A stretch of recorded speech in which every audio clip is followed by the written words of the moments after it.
हे प्रभु, हम आपसे विनम्र निवेदन करते हैं, आप हम पर करुणा बनाए रखना कि हम अपने भीतर अपने निजी धाम में आकर विश्राम पाएं।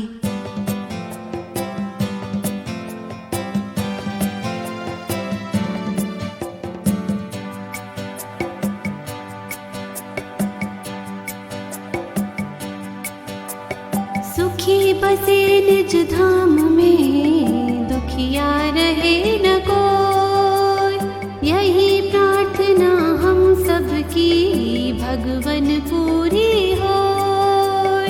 सुखी बसे निज धाम में, दुखिया रहे न कोई, यही प्रार्थना हम सबकी भगवन पूरी होय। विद्या बुद्धि तेज बल अंतर घट में होय, हरि प्रेम सत ज्ञान से वंचित रहे न कोय। आपकी भक्ति स्नेह से मन होवे भरपूर, राग द्वेष से चित्त सदा हो सो भागे दूर। मिले भरोसा नाम का हमें सदा जगदीश, आशा तेरे धाम की बनी रहे मम ईश।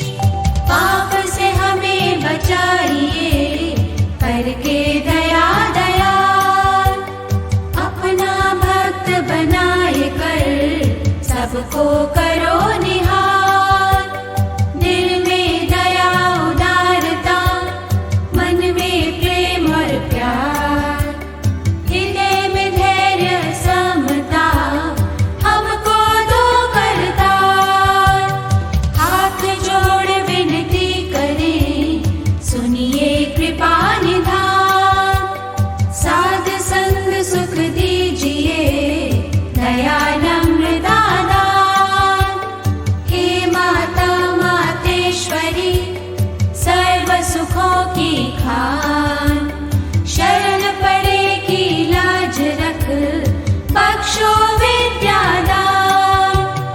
आज भी तेरा आसरा, कल भी तेरी आस, घड़ी घड़ी तेरी शरण लूं सब ऋतु बारह मास। आज भी तेरा आसरा, कल भी तेरी आस, घड़ी घड़ी तेरी शरण लूं सब ऋतु बारह मास। शुकदेव मुनि राजा परीक्षित को इस ब्रह्मांड का विस्तार बताते हैं। उसके बाद अनेक नरकों का भी वर्णन करते हैं। हे राजन, यम के धाम में बड़े ही सारे नरक हैं। वह सब प्राणी जो अधर्म का मार्ग अपनाते हैं, वह अपने कर्मानुसार भिन्न भिन्न नरकों में जाते हैं। या फिर अगर सारा जीवन विषय विकारों में ग्रस्त रहते हैं तो अनेक भयानक नरकों की यात्रा करते हैं जो असहनीय हैं। और जो प्राणी शुद्ध आचरण करते हैं वह स्वर्ग आदि अच्छे लोकों में जाते हैं और बड़ा सुख भोगते हैं। परंतु ये दोनों किस्म के प्राणी अपने अपने फल पूर्ण करके पुनः मृत्यु लोक को प्राप्त होते हैं। वह फिर इन्हीं चक्रों में घूमते रहते हैं। केवल आत्मा का ज्ञान ही एकमात्र साधन है जिससे जीव अपने को इस चक्र से निकाल पाता है। तुम ये सच जानो राजन, जो प्राणी शुद्ध भोजन खाता है उसे रोग नहीं सताते। इसी तरह जो आत्म संयम में रहने वाला होता है वह मोक्ष का अधिकारी बनता है।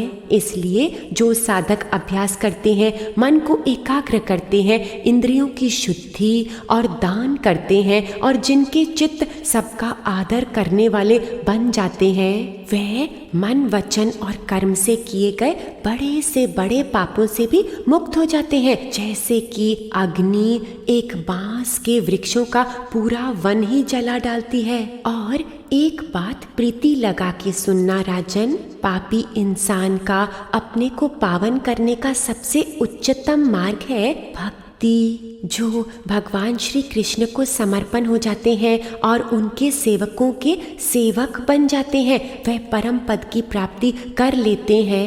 भक्ति में गुमराह होने का कोई भय नहीं होता। निरिच्छा प्राणी इस भक्ति मार्ग पर चलता है। सभी के प्रति मित्रता का भाव रखकर और नारायण भगवान की शरण लेकर सत्रिचीनो ययं लोके पन्थाक्षेमो कुतो भयं सुशीला साधवो यत्र नारायण परायणम्।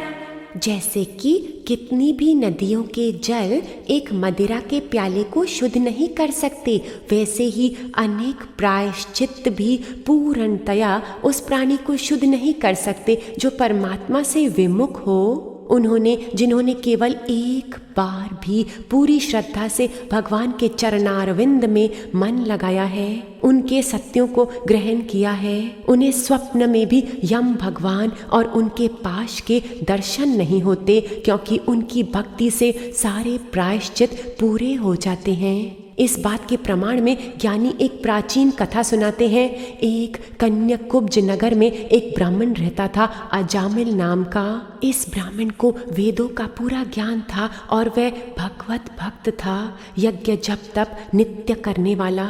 एक दिन यज्ञ समिधा लेने वह वन में गया। वहां उसने एक वैश्या को देखा और उसके चित्त में काम वासना का वेग उठ गया। उस वैश्या को निमित्त बनाकर काम पिशाच ने अजामिल के मन को ग्रस लिया।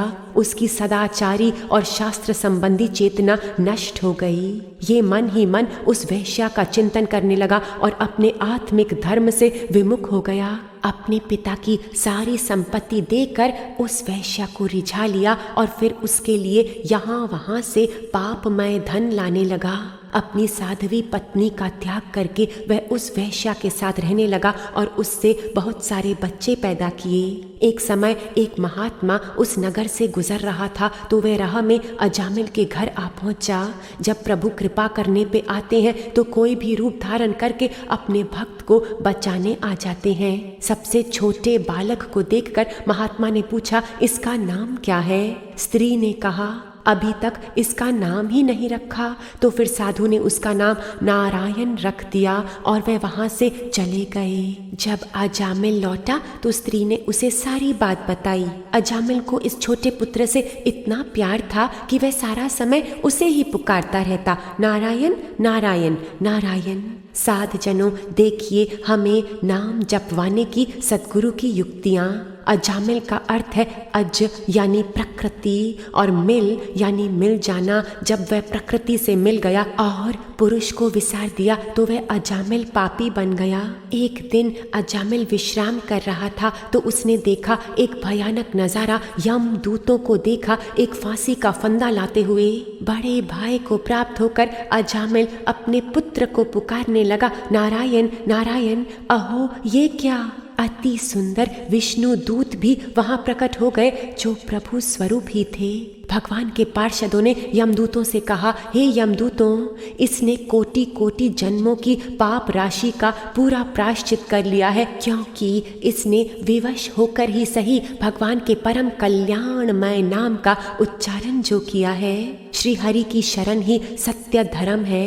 बड़े बड़े ब्रह्मवादियों ने पापों के बहुत से प्रायश्चित बताए हैं, परंतु उनसे उस समय के लिए पाप वृत्ति हट जाती है, लेकिन भगवान के नाम का उच्चारण करने से पाप जड़ से विनाश हो जाते हैं। वह पावन नाम जो प्रभु के गुणों का ज्ञान कराने वाला है। यदि प्रायश्चित करने के बाद मन फिर से पापों की ओर दौड़े तो वह पूर्णतया पाप रहित नहीं हुआ।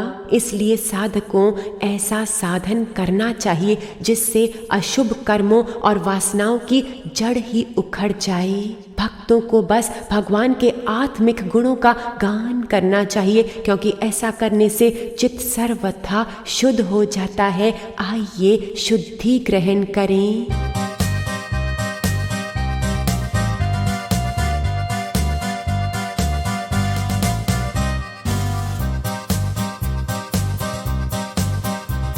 भजे व्रजेकमण्डनं समस्तपापखण्डनं सुभक्तचित्तरञ्जनं सदैव नन्दनन्दनं सुशील चन्द्रमस्तकं हास्यप्रदाय हस्तकम् अनन्तरत्नसागरं नमामि कृष्णनागरम् नमामि कृष्णनागरं नमामि कृष्णनागरं समस्तपापमोचनं समानदृष्टिलोचनं साधुप्रियपोषणम् आत्मबुद्धिरोशनं यशोदया समोदया सगोपया सनन्दया जगत्सुखैकदायकं नमामि गोपनायकं नमामि गोपनायकं नमामि गोपनायकं समस्गुणावधारणं हि करुणावतारकं पाकपादपङ्कजं विशुद्धशुद्धपदरजं तीनुलोकमालिकं नमामि सृष्टिपालकं यशोमतिकिशोरकं नमामि चित्तचोरकं नमामि चित्तचोरकं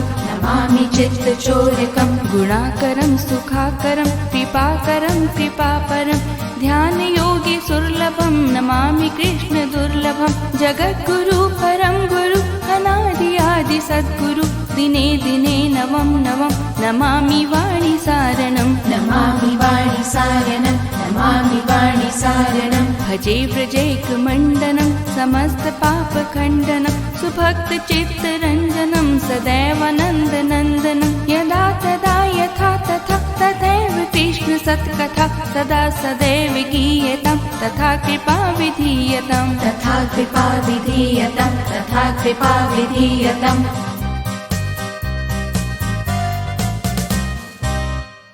पार्षदों ने कहा, इसलिए यमदूतों तुम लोग अजामिल को मत ले जाओ। यमदूत अपने प्रभु यमराज के पास चले गए और उन्हें सारी खबर बताई। यहाँ अजामिल ने बड़े ही हर्षित होकर भगवान के पार्षदों के दर्शन किए और एकाग्र चित्त से उनकी बात सुनकर उन्हें नमस्कार किया। सर्व पापाहारी भगवान की महिमा सुनने से अजामिल के हृदय में शीघ्र ही भक्ति का उदय हो गया। उसने विचार किया, सच मैं पशुवत हो गया था, प्रभु ने मुझ पर अपार कृपा की है। अपने को भक्ति भाव से शुद्ध करना है। प्रभु का नाम जप और गुणगान ही श्रेष्ठ भक्ति है।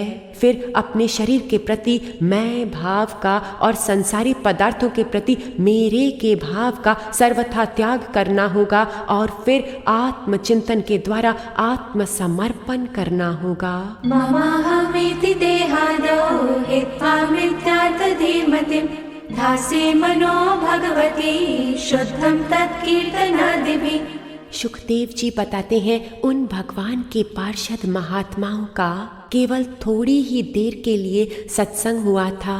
इतने से ही अजामिल के चित्त में तीव्र वैराग्य पैदा हो गया। ना किसी से वैर रहा, ना ही राग। गंगा द्वार जाकर उन्होंने योग का मार्ग अपनाया और निराकार ब्रह्म पर ध्यान केंद्रित किया। उनका शरीर वहीं शांत हो गया और वे अपने सत्य स्वरूप को प्राप्त हो गए, जिसे ब्रह्म धाम कहते हैं। जो इस कथा को श्रद्धा से सुनता है वह यम दूतों की दृष्टि से बच जाता है।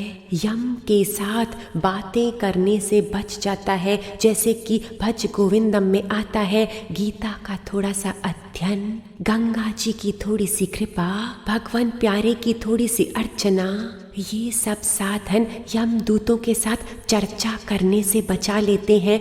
भगवत गीता किंचिद धीता गंगा जलवा कणिका पीता सकृदपि येन मुरारी समर्चा क्रियते तस्यम यमेन न चर्चा।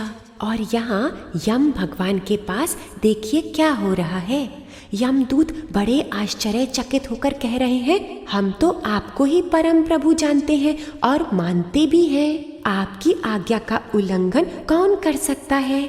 जे आप हमें योग्य समझें तो कृपा करके बताइए कि उन 4 प्राणियों ने उस पापी को कैसे बचा लिया और जो पाश हमने उसके गले में डाला था वह कैसे छुड़ा दिया। ज्यों ही अजामिल ने मुख से नारायण शब्द उच्चारा, त्यों ही वह प्रकट होकर कहने लगे, भय मत करो, भय मत करो।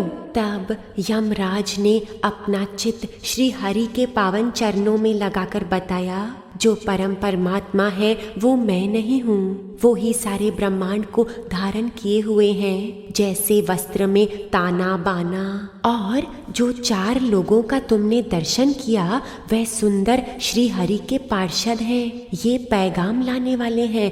वह बिल्कुल प्रभु स्वरूप होते हैं और जीव के उद्धार के लिए ही धरती पर आते हैं। इतना भयंकर पापी प्रभु का नाम लेते ही मृत्यु पाश से छूट गया। प्रिय दूतों, जो समदर्शी साधु भगवान को ही अपना साध्य और साधन दोनों समझकर प्रभु पर ही निर्भर है, उनका हम कुछ नहीं बिगाड़ सकते। बड़े बड़े देवता और सिद्ध उनके पवित्र चरित्र का प्रेम से गान करते हैं। भगवान की गदा सदा उनकी रक्षा करती है। हे यमदूतों, तुम उनके पास कभी भूलकर भी मत फटकना।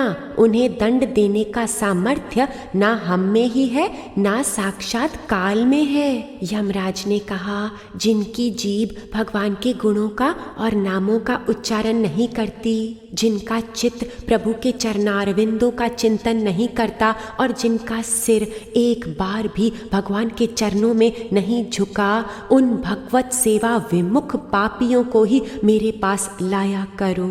साधक जनों, प्रभु को ध्याना है, प्रभु को पुकारना है, यम से बचना है।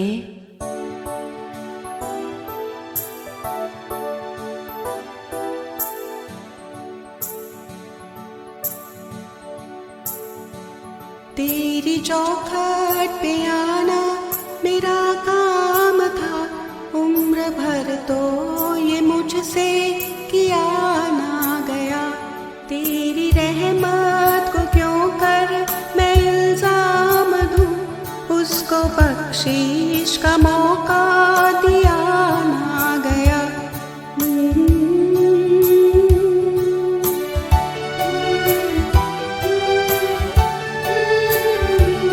मैंने सोचा था दर पे तेरे आऊंगा, फिर वहां से ना उठकर कहीं जाऊंगा। सोचते सोचते उम्र सारी गई, एक सजदा भी मुझसे किया ना गया।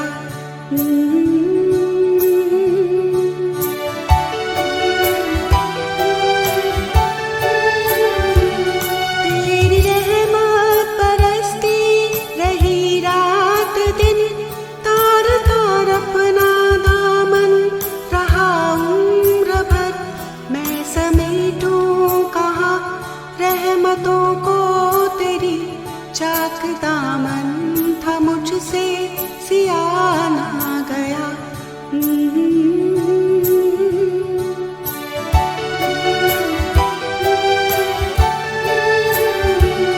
मैं हुआ हूँ तुम्हारे ये होने से जब, मुझ में और तुझ में बाकी रहा फर्क कब। नाम तेरा मेरा अपना ही नाम था, नाम अपना भी मुझसे लिया ना गया। तेरी चौखट पे आना मेरा काम था, उम्र भर तो ये मुझसे किया ना गया। तेरी रहमत को क्यों कर मैं इल्जाम दूं, उसको बख्शीश का मौका दिया ना गया।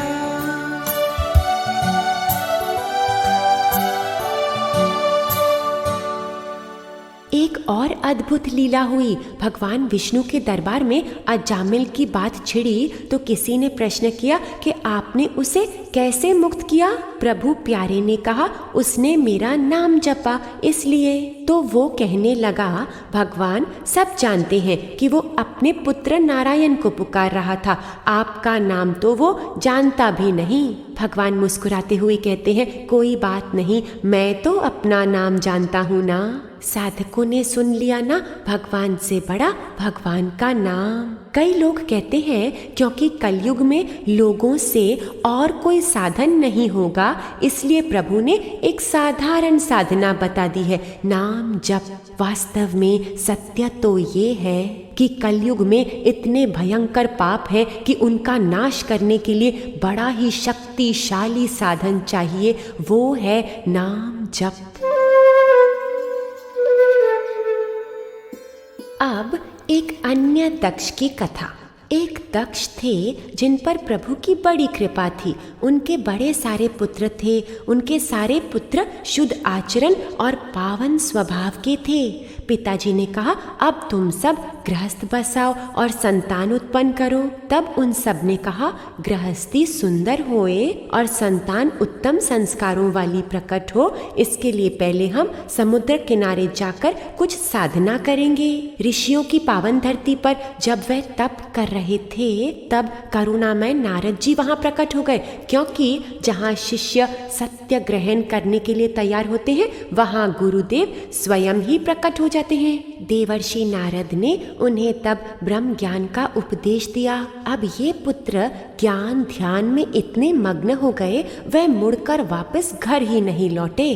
दक्ष प्रजापति, जिन्हें बड़ा मोह था, ये बात सुनकर शोकान्वित हो गए। फिर उन्होंने बहुत सारे अन्य पुत्रों को जन्म दिया। समय आने पर जब ये भी सुंदर गृहस्थी बसाने से पहले वन में तप के लिए गए, तो नारद जी ने इन्हें भी योगारूढ़ कर दिया।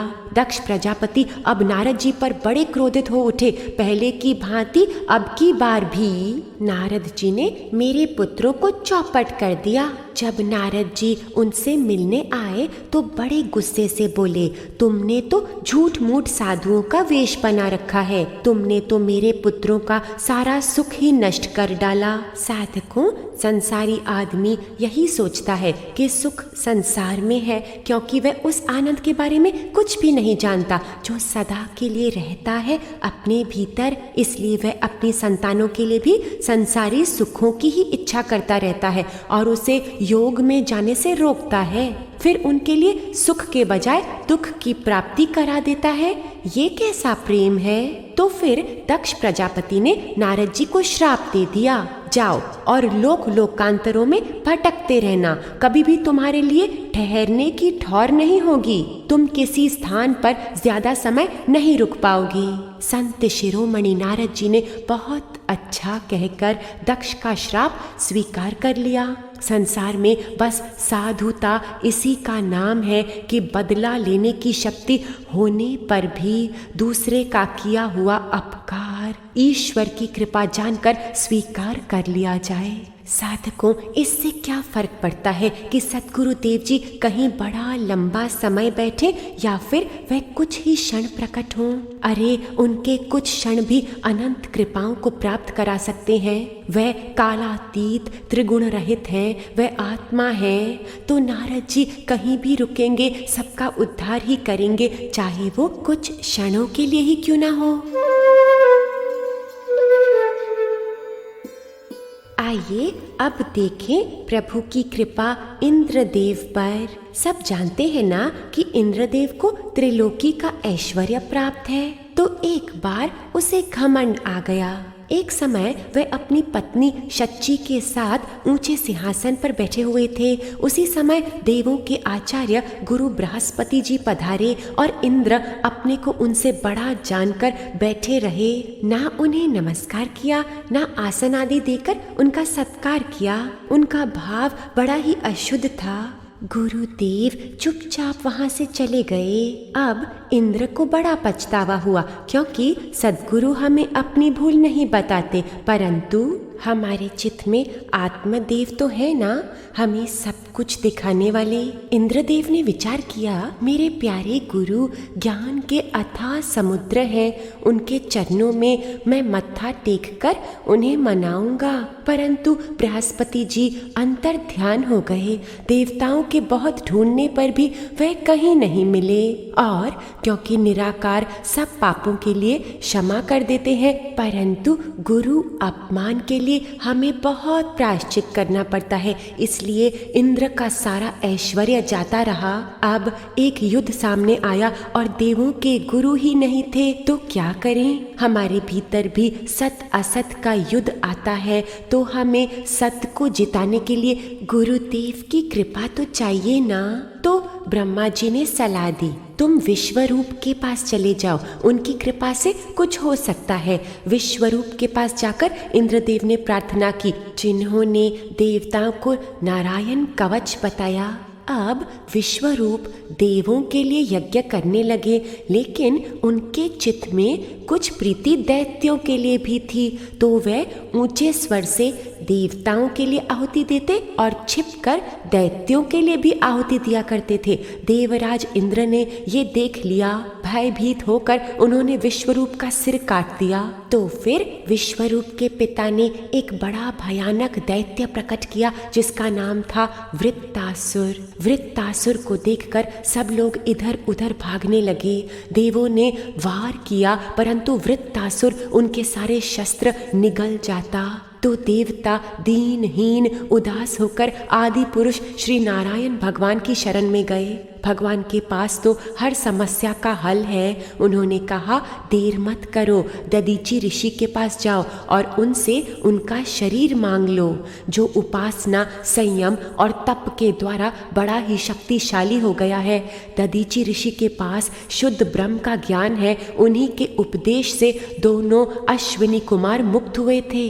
जे अश्विनी कुमार मांगेंगे तो वह तुमको अपने शरीर के अंग दे देंगे, क्योंकि सद्गुरु अपने शिष्यों की सारी बातें पूरी करते हैं। ददीची ऋषि के अंगों से तुम एक उत्तम शस्त्र तैयार करना, उसी से तुम वृत्तासुर का सिर काट डालना। तुम फिर से तेज और ऐश्वर्य को प्राप्त हो जाओगे।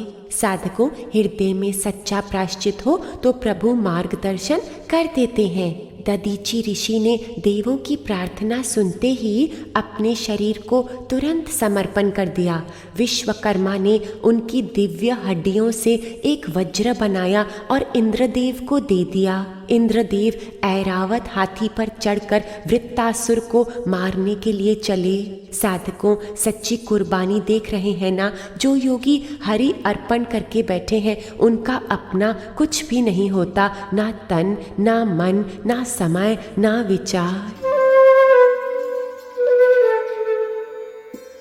अब इंद्र और वृत्तासुर की कथा देखिए कैसा दिव्य मोड़ ले लेती है। शुकदेव मुनि बता रहे हैं, ये जो वृत्तासुर था, ये पूर्व जन्म में एक चित्रकेतु राजा था, बड़ा ही धर्मात्मा। सतगुरु से ज्ञान सुनकर वह राजा विद्यानंद बन गए। विद्यानंद एक बार सुमेरु पर्वत की घाटी पर विहार कर रहे थे। वहां उन्होंने देखा कि शंकर भगवान बड़े बड़े मुनियों की सभा में बैठे हैं और पार्वती उनकी गोद में बैठी है। तो उन्हें जोर से हंसी आ गई कि इन्हीं को सब निर्वासनिक पुरुष कहते हैं। शिव भगवान तो केवल मुस्कुराए। पार्वती जी बोली, ब्रह्मा आदि समस्त महापुरुष जिनके चरण कमलों का ध्यान करते हैं, उन्हीं मंगलों को मंगल बनाने वाले का इस क्षत्रिय ने तिरस्कार किया है। तुम अपने को जितेंद्रिय जानते हो और उस तप का तुम्हें घमंड आ गया है। अतः तुम कुछ समय तक असुर योनियों में जाओ। उसके बाद कर्मों से पावन होकर तुमसे कभी किसी महापुरुष का अपमान ना होगा। साधक जन सद्गुरु देव जी के हर कर्म में, हर लीला में गहरा राज होता है। हम नहीं जान पाते क्योंकि हम साधारण जीव है ना, इसलिए हम उन्हें भी जीव देख लेते हैं।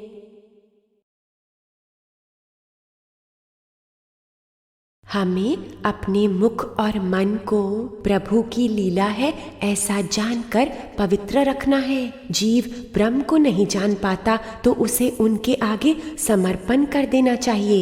एक उत्तम साधक होने के कारण चित्रकेतु तुरंत ही माँ के चरणों में झुक गए। मैं आपको प्रसन्न करने के लिए नमस्कार नहीं कर रहा कि मेरी भूल क्षमा हो जाए, परंतु मैं भगवान शिव के चरणों का उपासक हूँ। वह मेरे प्राणाधारी हैं। आप मुझे अपना शरणागत जानकर सदा स्मरण में रखना। यों कहकर शिव भगवान की उपासना करके चित्रकेतु चले गए। शिव जी ने कहा, सुंदरी, मेरे भक्त को तो देखो। दिव्य लीलाधारी भगवान की निस्पृहा और आदर हृदय दासानुदास की महिमा तुमने अपनी आंखों से देख ली। वह किसी से नहीं डरते क्योंकि उन्हें स्वर्ग, मोक्ष और नरकों में भी सदा एक ही वस्तु के समान भाव से दर्शन होते रहते हैं। वह सर्वत्र अपने परम प्यारे प्रभु को ही देखते हैं और सब कुछ को प्रभु इच्छा जानकर स्वीकार करते हैं। यही विद्याधर चित्रकेतु दानव योनियों का आश्रय लेकर वृत्तासुर बनकर आया है और वह इस समय युद्ध में इंद्र के सामने खड़ा है। वह इतना बलशाली दानव हृदय में प्रभु के लिए अपार श्रद्धा लेकर के कह रहा है, हे देवराज इंद्र, प्रभु की आज्ञा अनुसार मैं अपने मन को उनके चरण कमलों में लीन करने जा रहा हूँ। तुम्हारे वज्र का वेग मुझे नहीं मारेगा, परंतु मेरे विषय भोग रूपी फंदे को काट डालेगा और मैं शरीर त्याग कर पुनः प्रभु तत्व को प्राप्त हो जाऊंगा। और फिर वृत्तासुर इस अति सुंदर श्लोक के द्वारा निराकार का भजन करने लगे। जैसे अजात पक्षी के पंखहीन छोटे बच्चे अपनी माँ का इंतजार करते रहते हैं, जैसे भूखे बछड़े अपनी गौ माता का दूध पीने के लिए आतुर रहते हैं, और जैसे वियोगिनी पत्नी अपने प्रवासी पति से मिलने के लिए उत्कंठित रहती है, वैसे ही कमल नयन मेरा मन आपके दर्शन के लिए व्याकुल है। हे हरि, मेरा अगर पुनः जन्म है तो उन गुरुजनों के सेवक का जन्म हो जिन्होंने आपके चरण कमलों का आश्रय लिया है। मेरा मन आप ही का चिंतन करे और जुबान आप ही का गुणगान करे। मेरा शरीर केवल आपके सत्य की सेवा करे। अहं हरे तव पादैकमूल दासानुदासो भवितास्मि भूया मना स्मरितास् उपते गुणांस्ते गृहीत वाक्कर्म करोतु काया। इस तरह वृत्तासुर अनन्य भक्ति को प्राप्त हो गया। तब राजा परीक्षित ने फिर से पूछा, हे गुरुदेव, भगवान तो स्वभाव से ही भेदभाव से रहित है, सम है, समस्त प्राणियों के प्रिय और सुहृद है। फिर उन्होंने इस प्रकार इंद्र का पक्ष लेकर दैत्यों का वध क्यों कराया? शुकदेव मुनि बताते हैं, भगवान तो सम है, बात ये है कि जो भी उनकी शरण लेता है वह उनका कारज सवार देते हैं। असुरों ने प्रभु की शरण नहीं ली, प्रभु स्वयं किसी के पास थोड़े ही जाते हैं, वह तो अचल अकर्ता हैं, जो भी चलकर उनके पास आता है उनका बेड़ा तार देते हैं। और सच ये है कि प्रभु ने कई असुरों को भी तारा है, जो भी भगवान का चिंतन करते हैं, चाहे वो द्वेष भाव से हो या वैर भाव से हो, प्रभु उन्हें मुक्ति दिलाते हैं। अच्छा, तो फिर साधक जन हम इतने दैवी गुणों को धारण करने का तप क्यों करें, जब प्रभु वैर भाव वालों को भी तार देते हैं? हमें दिव्य इसलिए बनना है कि असुरों के मोक्ष में कोई सुंदरता नहीं है, वह सारा जीवन तड़पते ही रहते हैं। दैवी संपदा में शुद्धि है, शांति है, तप का सौंदर्य है और एक निष्काम जीवन है जो सबकी भलाई में रहता है। अब शुकदेव जी एक और रहस्यमय कथा बताते हैं। राजसूय यज्ञ के समय जब शिशुपाल भगवान के चक्र द्वारा मारा गया तो सबके देखते देखते उसके शरीर की ज्योति प्रभु में समा गई। युधिष्ठिर ने नारद जी से पूछा, अहो, ये तो बड़ी विचित्र बात हुई। परम तत्व भगवान श्री कृष्ण में समा जाना तो बड़े बड़े भक्तों के लिए भी दुर्लभ है, फिर भगवान से द्वेष करने वाले शिशुपाल को ये गति कैसे प्राप्त हुई? गुरुदेव बताते हैं, भगवान में जो अपना मन पूर्ण रूप से लगा देता है उसका आवश्यक कल्याण हो जाता है, चाहे वो वैर भाव से हो या वैरहीन भाव से हो, भय से, स्नेह से अथवा कामना से हो। कैसे भी मन प्रभु में लगा देना है। गोपियों ने पावन प्रेम से अपना मन प्रभु में लगाया, कंस ने भय से, शिशुपाल और दंतवक्र आदि ने द्वेष से, यदुवंशियों ने परिवार के संबंध से, तुम पांडवों ने शरणागति होने से और हम योगियों ने योग से अपना मन भगवान में लगाया है। नारद जी ने युधिष्ठिर को एक और कथा सुनाई। हिरण्यकशिपु दैत्य ने भगवान से और अपने भगवत भक्त पुत्र से बड़ा द्वेष किया, फिर भी भगवान ने प्रकट होकर उनका उद्धार किया। ऐसा हुआ कि वराह अवतार में प्रभु ने प्रकट होकर हिरण्यक्ष का संहार किया था। उस समय उसके भाई हिरण्यकशिपु प्रभु से बड़े क्रोधित हुए और उसने विष्णु भगवान को अपना सबसे महान शत्रु घोषित कर दिया। फिर असुरों ने उसकी आज्ञा अनुसार सारे मंदिर, यज्ञशाला और पूजा स्थलों को उखाड़ डाला कि कोई भी किसी तरह की हरि भक्ति नहीं करेगा। फिर अपने को सर्वश्रेष्ठ मानकर और अपने को और भी बलशाली बनाने के लिए हिरण्यकशिप तप के लिए चला गया। वहां मंदराचल पर्वत के ऊपर वह हाथ उठाकर पैर के अंगूठे के बल पृथ्वी पर खड़ा हो गया। अब असुरों में बड़ी भारी तप शक्ति हुआ करती थी, परंतु उनमें चित्त की शुद्धि तनिक भी नहीं थी, इसलिए तप करके वह हमेशा अनित्य फल ही मांग लेते थे। हिरण्यकशिपु बड़े ही दुबले हड्डियों समान हो गया। तब ब्रह्मा जी प्रकट हुए और उस पर जल छिड़का तो वो पुनः हट्टा कट्टा हो गया। ब्रह्मा जी ने वर मांगने को कहा। अब असुरों की एक विशेष बात है, उनका अपनी देह के साथ बड़ा ही लगाव होता है। आत्मा से तो उन्होंने स्वप्न में भी मुलाकात नहीं की होती। तो हिरण्यकशिपु मांगने लगा, मेरे शरीर को अजर अमर बना दीजिए। ब्रह्मा जी ने कहा, ऐसी अमरता तो असंभव है, तुम और कुछ मांगो। तो हिरण्यकशिपु ने एक और बड़ी चतुराई की। वह बोला, हे प्रभु, आप समस्त वरदाताओं में श्रेष्ठ हैं। मुझे ऐसा वर दीजिए कि आपके बनाए हुए किसी भी प्राणी से मेरा वध ना हो सके, चाहे वह मनुष्य हो या पशु, देवता हो या दैत्य, जड़ हो या चेतन, इन सब से कोई मुझे ना मार सके। मेरी मृत्यु ना भीतर हो पाए ना बाहर, ना दिन में ना रात्रि में, ना अस्त्र से ना शस्त्र से, ना ही किसी के हाथों, ना पृथ्वी पर ना आकाश में। युद्ध में कोई मेरा सामना ना कर सके और मुझे बड़ा यश प्राप्त हो। ब्रह्मा जी तथास्तु कहकर चले गए। जल्द ही हिरण्यकशिपु इतना शक्तिशाली हो गया, सारे लोग और देवता भी उसके हुक्म में ही रहते। हिरण्यकशिपु के बड़े सारे पुत्र हुए और उनमें से एक दिव्य बालक का नाम था प्रहलाद।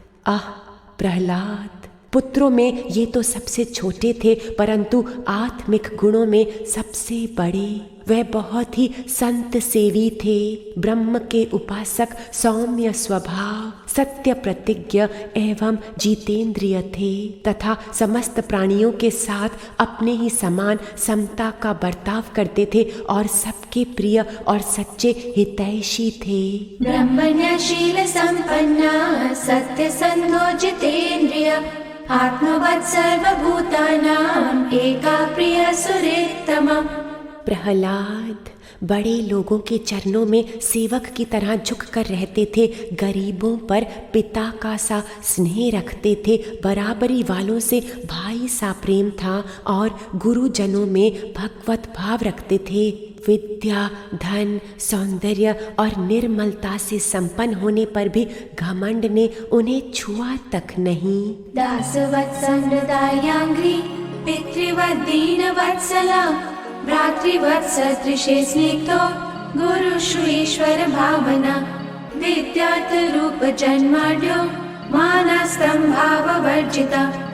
प्रहलाद बड़े बड़े दुखों से तनिक घबराते नहीं थे। लोक परलोक के विषयों को उन्होंने देखा सुना तो बहुत था, परंतु वह उन्हें पूर्णतया असत्य समझते थे, इसलिए उनके मन में किसी भी वस्तु की लालसा नहीं थी। इंद्रियां, प्राण और शरीर उनके वश में थे। जन्म से असुर होने पर भी उनमें असुरी संपदा का लेश भी नहीं था। जैसे भगवान के गुण अनंत हैं, वैसे ही प्रहलाद के श्रेष्ठ गुणों की सीमा नहीं थी और वह ऐसे रहते थे कि सदा भगवान श्री हरि की बाहों से घिरे हुए हों, आलिंगन में हों। दैत्यों के पुरोहित थे शुक्राचार्य जी। उनके 2 पुत्र थे, खंड और अमर्क। वह राजमहल के पास हिरण्यकश्यप के भेजे हुए बालक प्रहलाद को और अन्य दैत्य बालकों को राजनीति, अर्थनीति इत्यादि पढ़ाया करते थे। एक दिन हिरण्यकश्यप ने अपने पुत्र प्रहलाद को बड़े प्रेम से गोद में लेकर पूछा, पुत्र बताओ तो सही, तुम कौन सी बातों को उत्तम मानते हो? प्रहलाद ने कहा, हे दैत्यों के स्वामी, सारे लोग तो मैं और मेरा इस असत्य में ही जीते हैं। मुझे तो यही बात उत्तम लगती है कि सब तज कर श्री हरि की शरण ली जाए।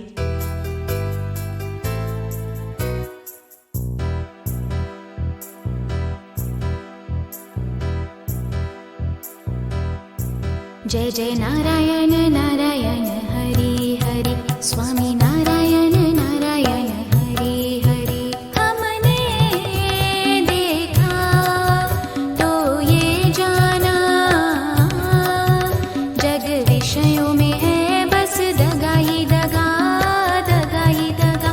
मन में सोचा तो ये जाना, बिन तेरे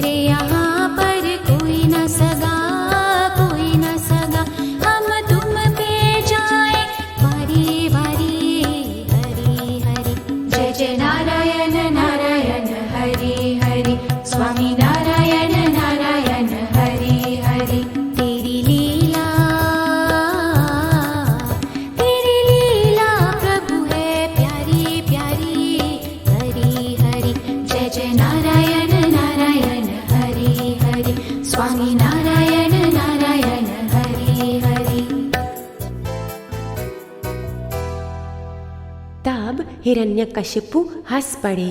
दूसरों के बहकाने से बच्चों की बुद्धि यो बिगड़ जाया करती है, कोई बात नहीं। अब तुम दोनों गुरु पुत्रों बालक की देख रेख ध्यान से करना। गुरुजनों ने प्रहलाद से पूछा, बेटा प्रहलाद, ये तुम्हारी बुद्धि उल्टी कैसे हो गई? क्या किसी ने तुम्हें बहका दिया है? प्रहलाद ने कहा, मैं तो उनकी ही जय जयकार करता हूँ जो जब कृपा करें तो अज्ञानी मनुष्य की बुद्धि से वो भिन्न है, मैं भिन्न हूँ, ये भाव हटा देते हैं। ये भाव जो पशुवत है। पुरोहित डर गए और प्रहलाद को और भी धर्म, अर्थ और काम संबंधित शिक्षा देने लगे। प्रहलाद जब पुनः घर लौटे तो उनकी माँ उन्हें बड़े प्रेम से सजाकर हिरण्यकशिपु के पास ले आई। प्रहलाद ने दंडवत किया और पिता ने दोनों हाथों से उठाकर प्रहलाद को गोद में बिठा दिया। फिर पूछा, चिरंजीव पुत्र प्रहलाद, इतने दिनों में तुमने जो शिक्षा प्राप्त की उसमें से कुछ अच्छी सी बात हमें भी सुनाओ।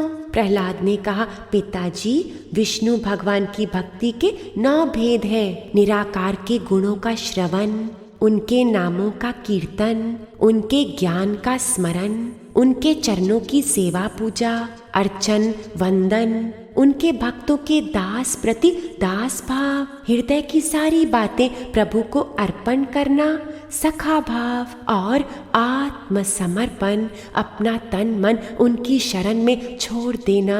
ये 9 प्रकार की भक्ति ही उत्तम अध्ययन है। श्रवणं कीर्तनं विष्णु स्मरणं पाद सेवनम् अर्चनं वंदनं दास्यं सख्यम् आत्मनिवेदनम्। हिरण्यकशिपु को बड़ा ही क्रोध आया। उसने गुरु पुत्रों को अनंत फटकारा, तुमने मेरी कुछ भी परवाह ना करके इस बच्चे को कैसी निस्सार शिक्षा दी है। गुरु पुत्रों ने कहा, आपका पुत्र जो कुछ भी कह रहा है ये मेरे या और किसी के बहकाने से नहीं कह रहा। ना मत प्रणीतम ना पर प्रणीतम। राजन, ये तो इसकी जन्मजात स्वाभाविक बुद्धि है। तब हिरण्यकशिपु ने फिर प्रहलाद से पूछा, क्यों रे, तुमने ये बुद्धि कहाँ से प्राप्त की? प्रहलाद जी कहते हैं, पिताजी, ये सद्बुद्धि महात्माओं के चरणों की धूलि से प्राप्त होती है। हिरण्यकशिपु ने अपने बेटे से बार बार अपने शत्रु विष्णु भगवान की महिमा सुनी तो उनके क्रोध का अंत ना रहा। तब उन्होंने दैत्यों को आज्ञा दी कि इसे मार डालो। दैत्यों ने चुपचाप बैठे हुए प्रहलाद के शरीर में शूलों से घाव किए। उस समय प्रहलाद जी का चित्त पार ब्रह्म परमात्मा में लगा हुआ था, इसलिए उन शूलों से उनके शरीर पर कोई असर ना पड़ा। तब हिरण्यकशिपु को बड़ी शंका हुई। अब वह प्रहलाद को मारने के लिए भांति भांति के उपाय करने लगा। उसने प्रहलाद को बड़े बड़े मतवाले हाथियों से कुचलवाया, अंधेरी कोठरियों में बंद करवाया, विष पिलाया और भोजन बंद करवा दिया, परंतु इसमें किसी भी उपाय से वह अपने पुत्र निष्पाप प्रहलाद का बाल भी बांका ना कर सका, क्योंकि प्रहलाद समस्त प्राणियों की आत्मा जीवन दाता परमात्मा से अपना चित्त लगाए हुए थे। श्रद्धा रखो जगत के लोगों, अपने दीनानाथ में लाभ हानि जीवन और मृत्यु सब कुछ उसके हाथ में। मारने वाला है भगवान, बचाने वाला है भगवान। मारने वाला है भगवान, बचाने वाला है भगवान। बालन बांका होता उसका, जिसका रक्षक दया निधान। मारने वाला है भगवान, बचाने वाला है भगवान।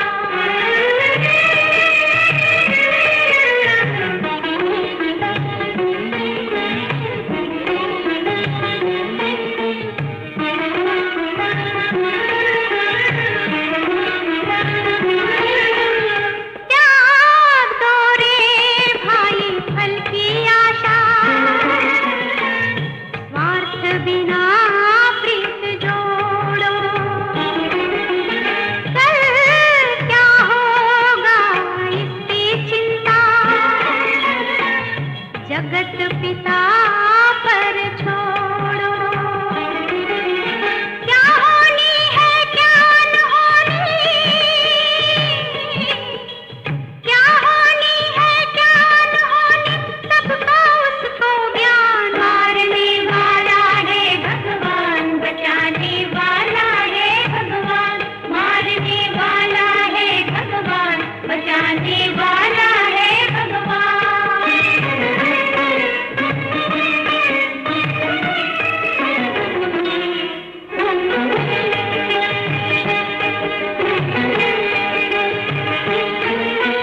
जल थल अगन आकाश पवन पर केवल उसकी सत्ता, केवल उसकी सत्ता।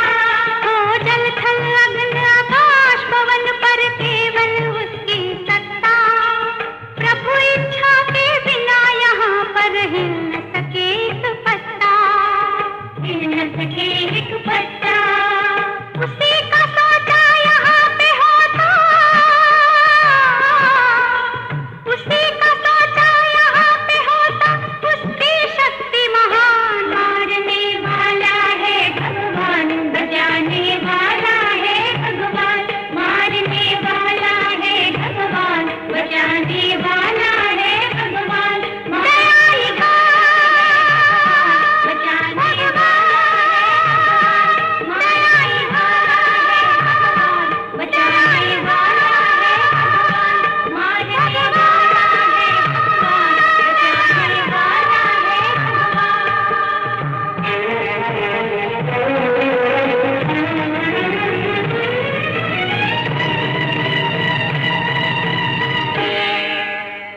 अपनी विवशता को देखकर हिरण्यकशिपु को बड़ी चिंता हुई। प्रहलाद को मारने के लिए उसे और कोई उपाय न सूझ पड़ा। वह विचारता रहता, इसे मैंने बहुत कुछ बुरा भला कहा, मार डालने के बहुत से उपाय किए, परंतु ये मेरे दुर्व्यवहारों से बिना किसी की सहायता से अपने प्रभाव से ही बचता रहा। ये फिर भी मेरे पास निशंक भाव से रहता है। हो न हो इसमें कुछ सामर्थ्य अवश्य है। ना तो ये किसी से डरता है और ना इसकी मृत्यु ही होती है। इसकी शक्ति की था नहीं, अवश्य ही इसके विरोध से मेरी मृत्यु होगी। हाँ, ये संभव है। शुक्राचार्य के पुत्र खंड और अमर्क ने जब हिरण्यकशिपु को चिंतित देखा तो वह उनसे कहने लगे, हमारे पिताजी लौटने ही वाले हैं, वह आकर प्रहलाद को ठीक कर देंगे। तब पुरोहित प्रहलाद को पाठशाला ले गए और फिर से शिक्षाएं देने लगे। प्रहलाद वहां अत्यंत निमाणे सेवक की भांति रहते थे।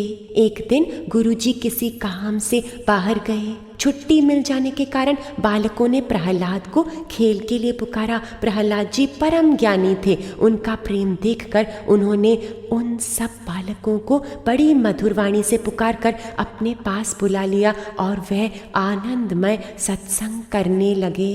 आइए साधक जन परम संतों की कृपा को चित्त में पूर्णतया धारण करके हम प्रभु की मंगल आरती गाएं, उन प्रभु की जो हम सबकी पालना करते हैं। जय देव वंदे गोपालम, प्रभु वंदे भूपालम। जय देव वंदे गोपालम, प्रभु वंदे भूपालम।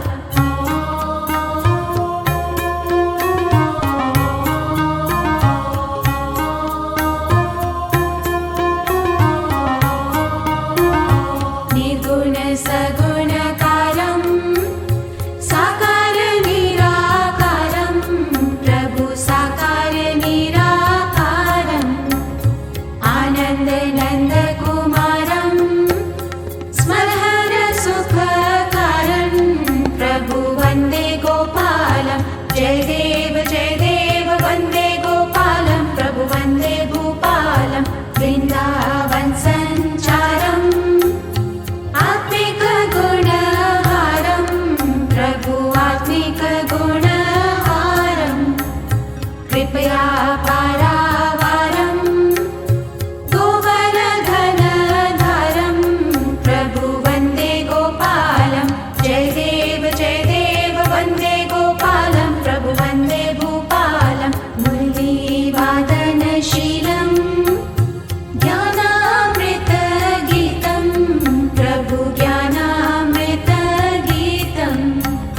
सचर वंचर गोचर चराचर प्रिय प्रीतं, प्रभु वंदे गोपालम।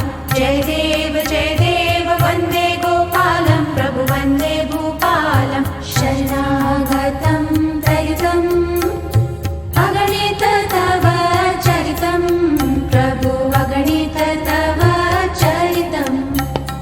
गोपी जन्मन मोहन दातं मातं देवं, प्रभु वंदे गोपालम। जय देव वंदे गोपालम, प्रभु वंदे भूपालम। जय देव वंदे गोपालम, प्रभु वंदे भूपालम। आराधिकं तव प्रेरणादं माङ्गल्यानन्दघं, मीरा सहितं राधे कृष्ण नाथं सुन्दरं। केशवं प्रणमाम्यहं नाथं सुन्दरम्।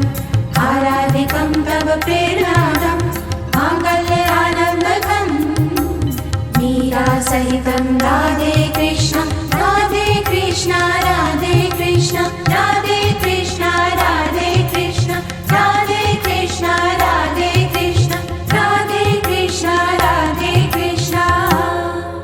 साधक जन धीरे से उठकर अपने ही स्थान पर श्री हरि की 3 प्रदक्षिणा लेंगे और फिर दंडवत प्रणाम में लेट जाएंगे, अनन्य भक्ति को प्राप्त होते हुए।